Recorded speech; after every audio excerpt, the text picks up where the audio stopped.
So Jai Hind cadets, welcome back to another video. So in this video, I'll be covering the chapter of health and hygiene and particularly all the important questions. ठीक है? क्योंकि if I start teaching health and hygiene part by part, then it will take a long time. So if you are competing for best cadet or YP, best cadet or for any other national camp like AIVSC or Thal Sainik camp, All India Thal Sainik camp and All India Nau Sainik camp, then for that portion of health and hygiene, that is different, like you have to study more in depth. I might cover all those things in a separate video, but as of now we are just focusing on the BNC certificate examinations, so I'll try to keep it as short as possible. Okay, so let's get started. The first thing that we'll study is about the bones and its classification. ठीक है, तो bones कितने प्रकार के होते हैं? तीन प्रकार के होते हैं. First one is the voluntary muscles, the second one is the involuntary muscles and the third one is the cardiac muscles.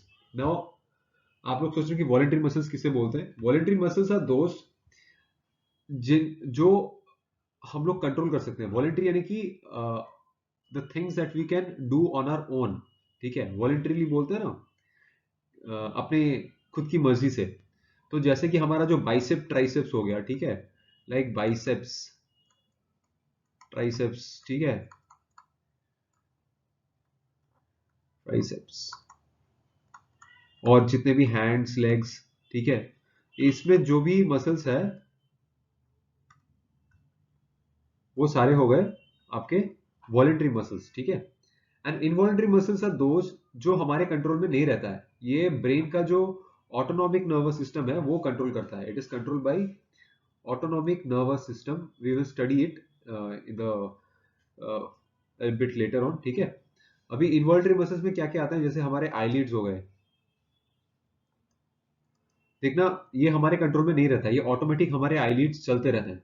वैसे ही स्टोमक में,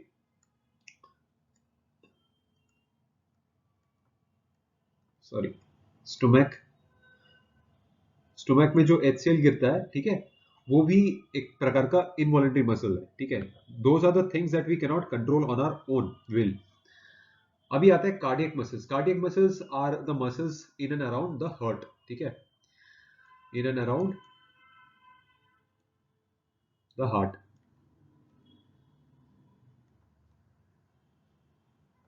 now we will study about classification of muscular system. ठीक है, अभी most of us we all know that there are 206 bones in adult human body. ठीक है, and child में कितने होते हैं? 306. ओके, चाइल्ड में कितने बोन्स होते हैं? 306. ये नहीं पूछेगा, but this will be asked. Okay, then classification of bones. In classification of bones we have this long bones, short bones, flat bones, irregular bones and sesamoid bones. Now I'll tell you everything with examples. ठीक है, long bones यानी कि जो हमारे सबसे लंबे हाड़ कौन से हो गए, ठीक है, वो हो गया फीमर. ठीक है, जो हमारे थाई में जो रहता है, thigh bone, that is called femur. Short bones, steps, जो हमारे कान की हड्डी होती है, कान में एक हड्डी होती है, that is called steps. That is the smallest bone. Okay, now flat bone कौन सा होता है? फ्लैट बोन यानी कि जो हमारे स्कल हो गया, ठीक है, स्कल या फिर हिप जो बोन है, that is called flat bones. Now comes irregular bone. Irregular bones यानी कि जो हमारे वर्टिब्रल कॉलम है या फिर स्पाइनल कॉर्ड है, that is irregular bone. Okay,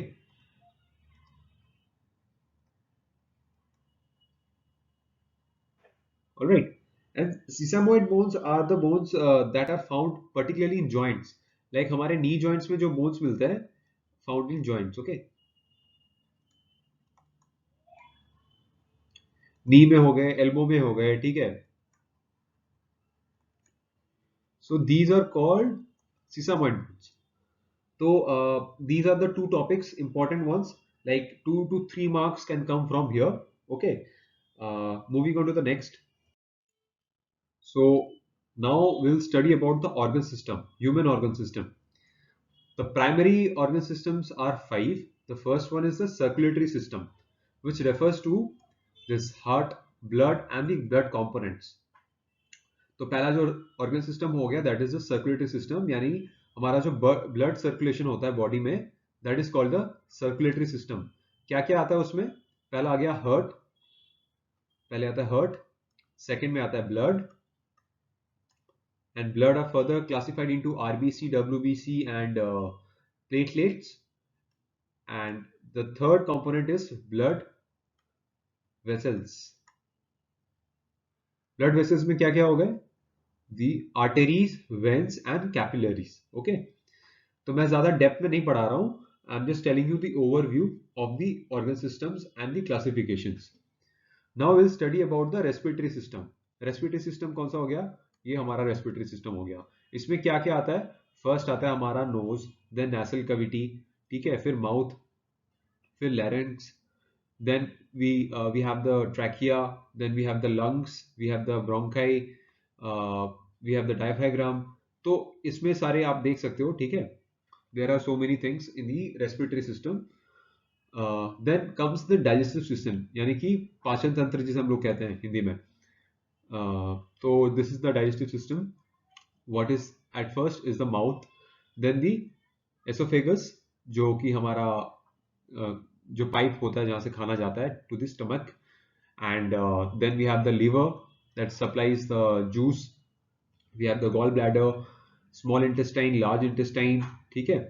ये सब चीजें आते हैं डाइजेस्टिव सिस्टम में. Okay. Then comes excretory system. Now excretory systems are further classified into two types. First one is skin, यानी हम लोग जो पसीना बहाते हैं that comes out through skin pores, है ना.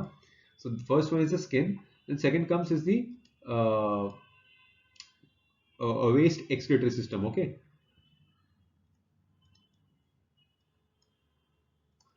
which consists of this kidneys, ठीक है, then ureters, okay, then urinary bladder, and then finally urethra. So these comes under the excretory system. And now lastly we'll study about nervous system, which is very important. इसके भी तीन parts होते हैं. क्या क्या होता है? I will tell you. पहला हो गया central nervous system, which consists of the brain and the spinal cord. Then second comes autonomic nervous system. थोड़ी देर पहले I told you about this कि ये involuntary muscles को control करता है ना.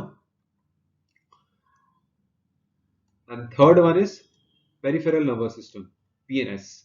Peripheral nervous system establishes the coordination between the central nervous system and the rest of the body organs. यानी कि peripheral nervous system क्या काम करता है? कोऑर्डिनेशन का काम करता है. किसके किसके बीच? हमारा सेंट्रल नर्वस सिस्टम यानी कि जो ब्रेन एंड स्पाइनल कॉर्ड के बीच के साथ जितने भी बॉडी ऑर्गन्स कनेक्टेड है, यानी कि सभी बॉडी ऑर्गन्स के साथ ब्रेन का कनेक्शन जोड़ता है कौन? Peripheral nervous system. ठीक है. So I just told you in real quick ki what are the organ systems and its classifications. In-depth video I'll be making it later on for Best Carrot and Vyucenics and all. Okay. So moving on, we have now what is hygiene and sanitation. Well, hygiene refers to the cleanliness of a person. Hygiene is a science of health that causes all aspects which contribute healthy living. Yani ki hygiene is a science or rather a study. Okay. Whereas sanitation is the art of keeping ourselves and our surroundings neat and clean. This is the basic difference between hygiene and sanitation. आपका B certificate exam में most probably you might be asked about what is hygiene. So this should be the definition. Okay. Hygiene refers to cleanliness of a person.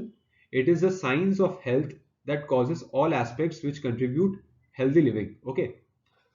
Now what are the main components of personal hygiene? हम लोग सुबह उठ के क्या क्या करते हैं वो सारे चीजें आपको लिखनी है. ठीक है. पहले हम लोग सोते हैं. Minimum of 7 hours, 7 to 8 hours of sleep is required for an adult. Okay. Then comes bathing. ठीक है.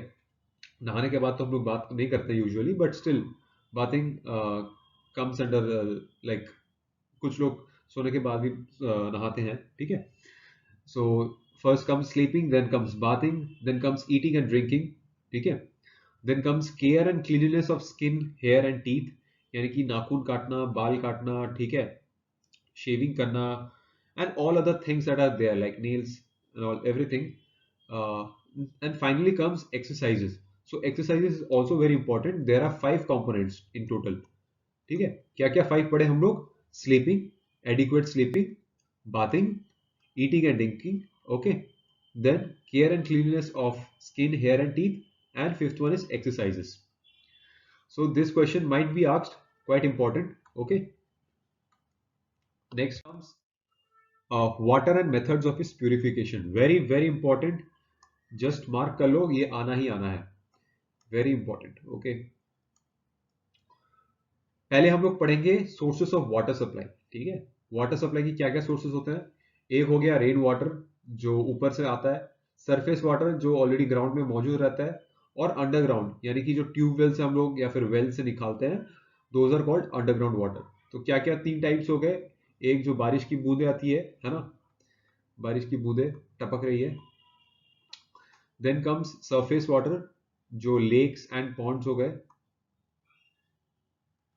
यहाँ पे लिखता हूँ, lakes and ponds, also rivers. Rain water is self explanatory. और अंडरग्राउंड वाटर कहां से मिलता है, ट्यूब वेल और नॉर्मल वेल. देखना, ऐसे गांव में ऐसे वेल होता है. ठीक है, यहाँ पे पुली लगाया जाता है and people just take out the water using buckets. Okay, now will study about purifications of water. Okay, यानी methods of purification of water. First one is boiling and filtering. This is very common. हर गांव में हम लोग ऐसे ही usually करते हैं. पानी उबाल लेते हैं, फिर उसको फिल्टर से छांक लेते हैं. That is called boiling and filtering. Okay, now comes clarification. Please mind it कि आपका ये सब टर्म्स जानना बहुत जरूरी है. Even if you know the process, अगर आप टर्म्स को ठीक से नहीं लिखते हो, क्लैरिफिकेशन ऐसे करके, स्टेरिलाइजेशन, देन आपको फुल मार्क्स नहीं मिलेगा. Okay, so clarification is, so clarification means, जो प्रोसेस होता है, बहुत सारे गांव में क्या होता है कि 3 हंडी लगाए जाते हैं बड़े बड़े, जहाँ पे पहले में पत्थर रहता है, बड़े बड़े पत्थर रहते हैं. ठीक है, उसके बाद छोटे छोटे पत्थर रहते हैं, और अंतिम में बालू रहता है. ठीक है, तो उससे क्या होता है कि अ, जब हम लोग कोई डर्टी वाटर देते हैं या फिर जो मडी वाटर देते हैं, तो वो पानी पहले प्यूरिफाई होते होते जब बालू पे पहुंचता है, तब तक वो पूरा एकदम प्यूरिफाइड हो जाता है. So that is called clarification. Then comes sterilization. Sterilization यानी कि जब हम लोग क्लोरीन गैस यूज करते हैं या ब्लीचिंग पाउडर यूज करते हैं, ये पर्टिकुलरली जो अर्बन सिटीज में यूज होता है ज्यादातर. ठीक है, जितने भी अर्बन सिटीज में वाटर पाइपलाइन होते हैं, वहां पे ये क्लोरीन गैस या ब्लीचिंग पाउडर यूज किया जाता है. You can see this is the bleaching powder. Okay, now will study about pinking. Pinking is, जब हम लोग KMnO4 यानी कि पोटेशियम परमैंगनेट बोलते हैं इसे हम लोग. ठीक है, पोटेशियम परमैंगनेट एक टैबलेट आता है. ठीक है, वायलेट कलर का टैबलेट आता है. सो वो जब हम लोग पानी में डाल देते हैं, then we keep it aside for some time. तब क्या होता है कि वो थोड़ा, पहले ऐसा रहता है, देन ऐसा होता है, देन ऐसा, finally it becomes completely pure. और जितने भी डर्ट वगैरह रहते हैं वो नीचे सेटल हो जाते हैं. ठीक है,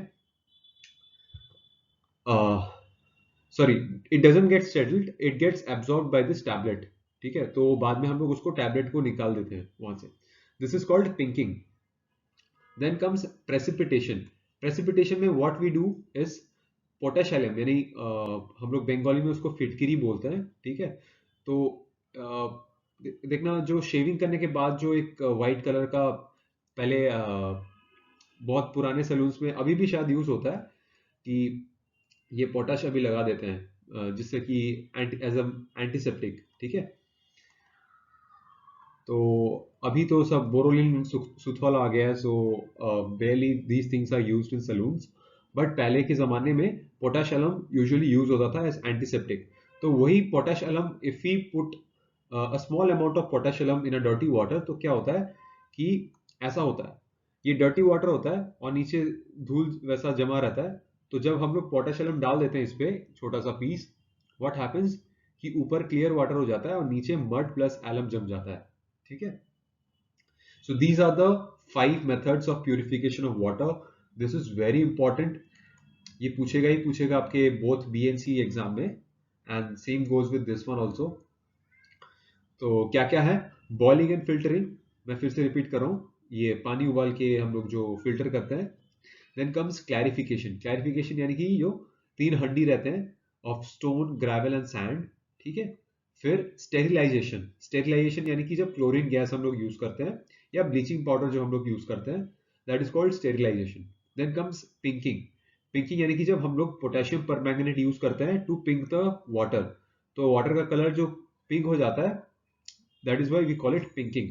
देन कम्स प्रेसिपिटेशन। प्रेसिपिटेशन यानी कि जो नीचे ये जो प्रेसिपिटेट जमा हो जाता है, that is why it is called precipitation, जिसमें हम लोग पोटाश एलम यूज करते हैं to precipitate the dirt particles. Okay, now moving on, we have the food hygiene. And food hygiene में I just tell you very broadly कि क्या क्या पढ़ना है क्या नहीं पढ़ना है। फूड हाइजीन में पहले जो चीज आता है that is called your milk hygiene, ठीक है। Then comes your meat hygiene, fish hygiene, fruits and vegetable hygiene, hygiene of eating places and hygiene of food handlers.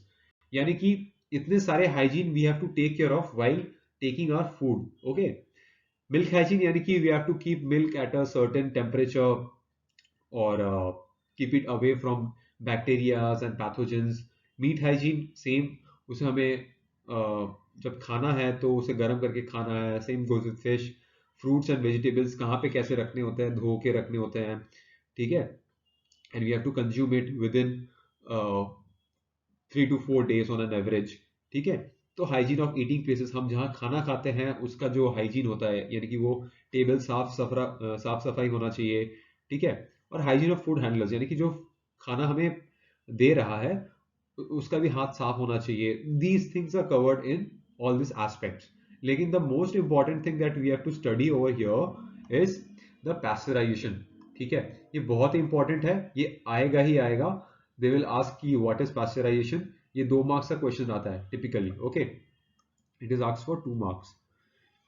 तो what you have to study is that, just definition आपको याद रखना है। क्या है definition? It is the heating of milk to such temperature and for such periods of time so as to destroy any pathogens without destruction of nutritive value.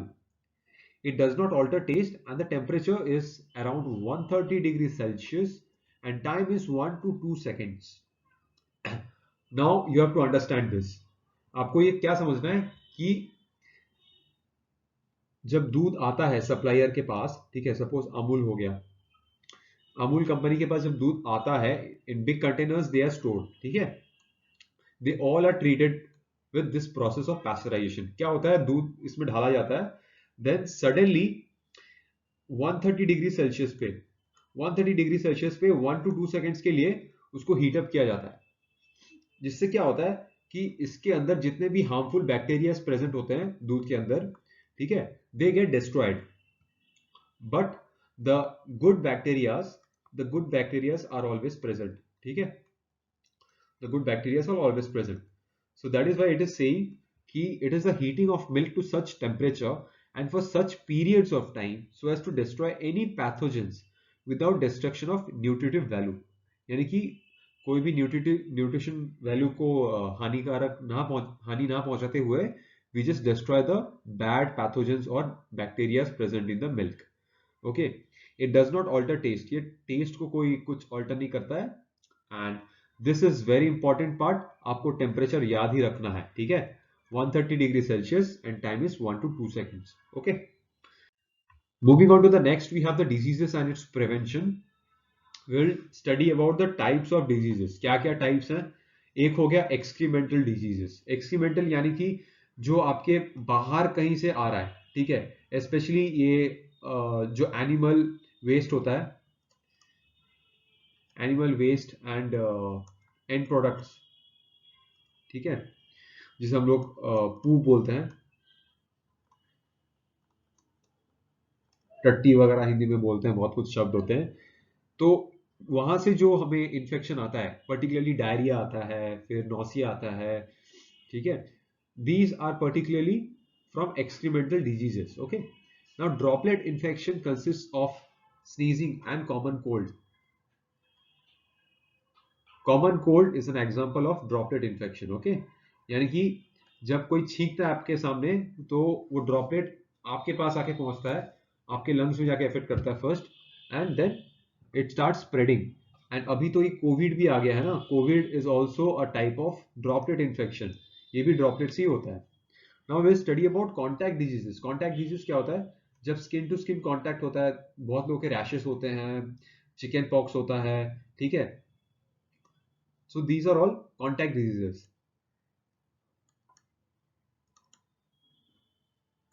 Exam में अगर पूछता है तो you have to just write all this things in brief, आपको ज्यादा depth में जाने की कोई जरूरत नहीं है। You have to just write what is the type of diseases and examples of a few, ठीक है।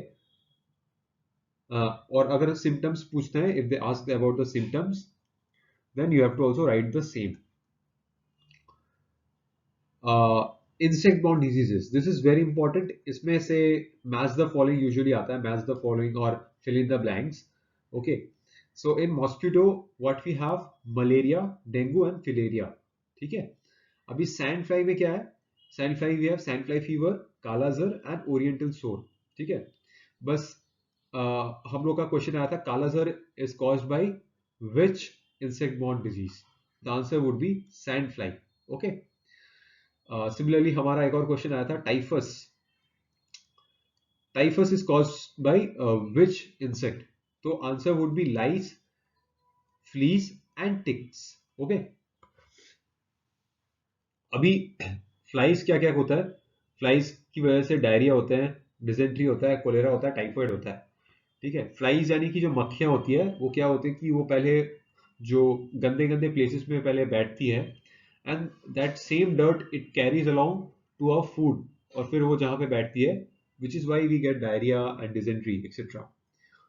Fleas somewhat similar to flies and also ticks, ठीक है।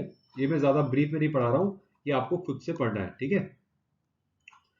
नाउ वाटर बॉर्न डिजीजेस, ये पानी से क्या क्या डिजीज होता है? अगर पानी गंदा होता है या गंदे नाली का पानी हम लोग पी जाते हैं तो क्या होता है? डायरिया होता है, कोलेरा होता है, टाइफाइड होता है। So this is very common. Also jaundice is there, ठीक है। जॉन्डिस भी होता है कभी कभी, jaundice, diarrhoea. Okay, now animal borne diseases. Animal borne disease यानी कि जो अगर कुत्ते ने काट लिया तब क्या होगा? वी गेट रैबीज, है ना। फिर और भी कुछ होता है, like if any other animal bites you, so you are probably infected with some virus, ठीक है, और rather disease. So these are more और less the disease and is prevention, ठीक है। Prevention I haven't covered as such, लेकिन आपके prevention में आता है rabies bite, rabies prevention, okay. Then comes snake bite, snake bite prevention, rat bite prevention, ठीक है। These things are particularly required for the best carrots and all, ठीक है। Sorry, this is rat, RAT. Okay, moving on. We have to learn about the important vaccines. This is very very important, and you will get fill in the blanks from here. Okay. Now, what are the important vaccines?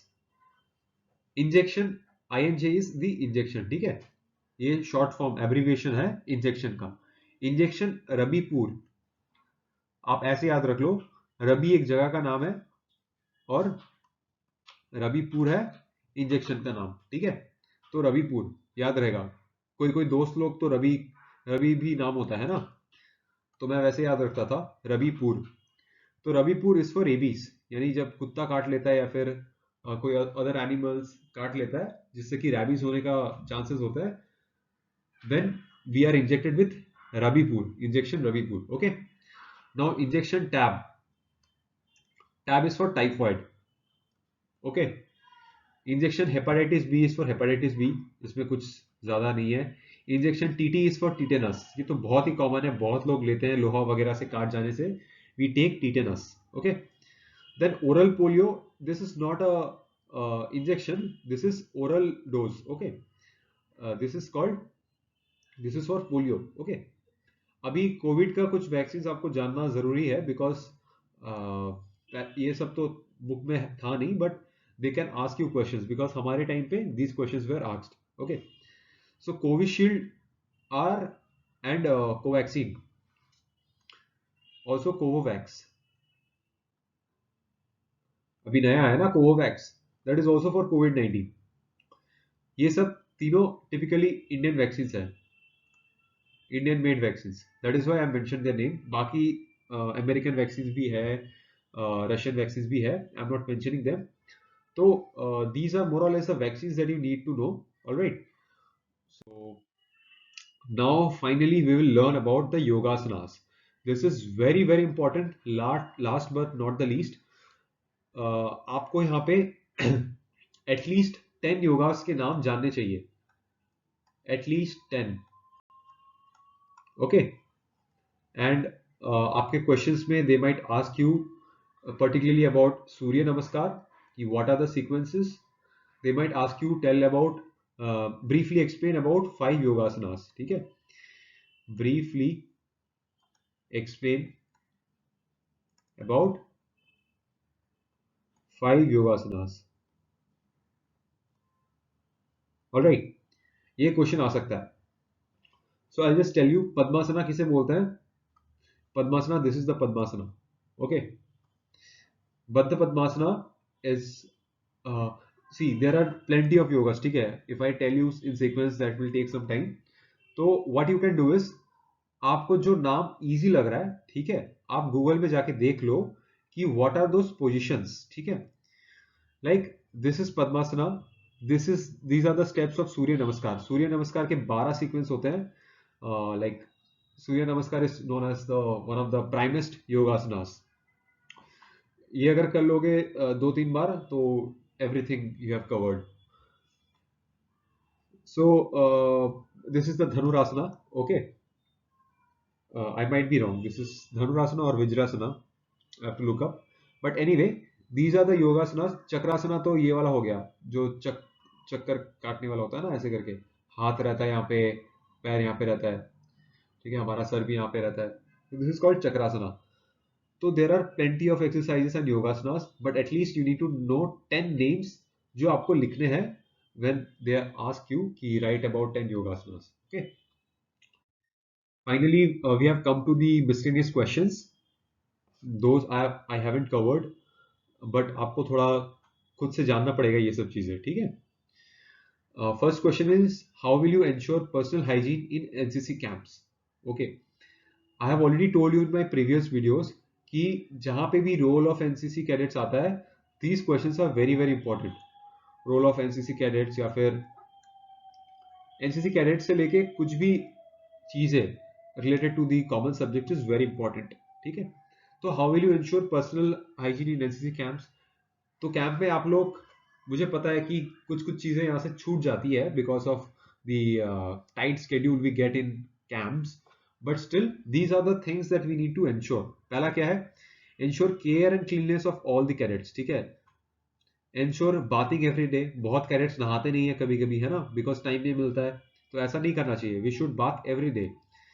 Care and cleanness of all the cadets, यानी कि सभी cadets ध्यान पूर्वक रहना चाहिए while in camp. Adequate exercises, ये बिल्कुल होता है ना. एक्सरसाइजेस हर रोज किया जाता है कैंप में at least for 1 hour. Then properly cooked and nutritive food is served. ठीक है, और फौज में तो हमेशा अच्छा खाना ही मिलता है ना. तो properly cooked and nutritive food is also served. Then adequate rest for 7 to 8 hours sleep. अब कुछ कुछ कैंप्स में लाइक अचीवमेंट कैंप्स या फिर आरडीसी में शायद इतना घंटा स्लीप ना भी मिले, but still we need 7 to 8 hours of sleep. Okay. Proper disposal of waste materials. Being NCC cadets you should be responsible enough to dispose your own waste. ठीक है, तो जो डस्टबिन वगैरह होता है वहाँ पे हमें अपने जो वेस्ट मटेरियल्स है डिस्पोज करना चाहिए, नॉट कि यहाँ पे रूम में कहीं भी फेंक दो, ऐसा नहीं होता है ना. Then we have to ensure preventive measures against diseases. क्या होता है कि बहुत जगह पे एनसीसी कैंप्स टेंट्स में बनाए जाते हैं. ठीक है, तो टेंट में होने की वजह से क्या होता है कि मच्छर या फिर कोई भी बीमारी होने की चांसेस ज्यादा रहते हैं. तो वी नीड टू एंश्योर कि हम लोग ओडोमोस वगैरह वगैरह सब लगा के सो रहे हैं, या फिर क्या बोलते हैं मच्छरदानी जो भी है. तो these things we need to ensure. Okay. And finally, the other topic that I haven't covered is first aid to be applied for snake bite. Okay, so I'll just tell you in short कि क्या करना होता है if a snake bites you.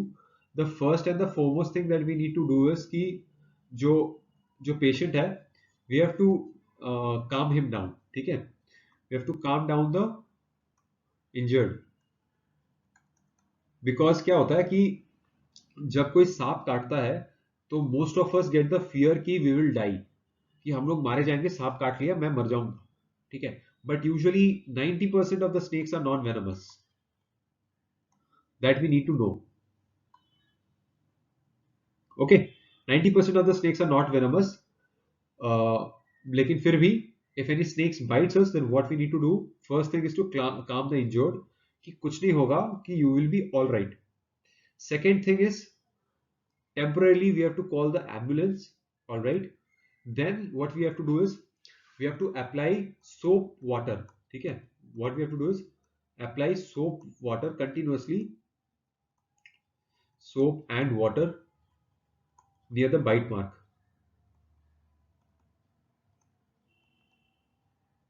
Yeah, simultaneously we have to do another thing. अगर पैर में कहीं पे काट लिया, यूजुअली पैर में ही काटता है, यहाँ पे या फिर यहाँ पे कहीं काट लिया, तो जो घुटना है, घुटना के ऊपर वाले पार्ट में अगर वो ब्लड फ्लो कर गया तो it will get spread out, है ना, the venom will get spread out. तो क्या करना होता है, we have to tie a knot on the knee. ठीक है, we have to tie a tight knot in the knee. अगर हाथ में काट लिया है, सेम गोज विद एल्बो. अगर यहाँ पे काट लिया, मसल पे काट लिया, देन शोल्डर. ठीक है, अगर ऐसा नहीं कि बॉडी पे काट लिया तो गला दबा दोगे या फिर वैसा कुछ नहीं. ठीक है, तो just make sure. So we have to apply soap and water near the bite mark. Then we have to tie a knot above the bite mark. Okay. Then what we have to do is we have to take him to the hospital and apply non-venom.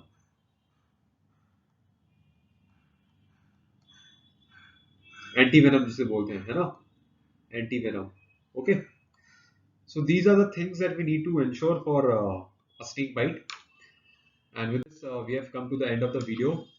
Please do share with all your NCC friends so that they can also get the benefit. Okay, and please do comment all your queries whatsoever you have. ठीक है, अगर कोई भी queries या फिर कुछ भी doubts आ रहे हैं तो kindly ask in the comment section. I would definitely reply your queries. So thank you and see you in the next video. Jai Hind.